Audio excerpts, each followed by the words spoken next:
oh yes, we have this crisis, we have the global warming and blah, blah, but technology is the answer. And it's always more technology.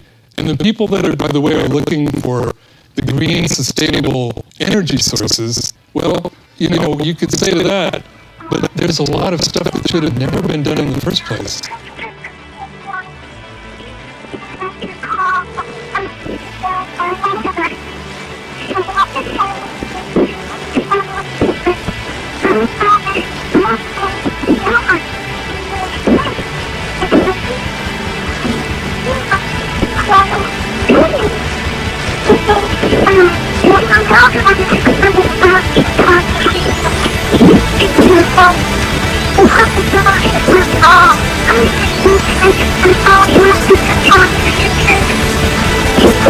Thank you.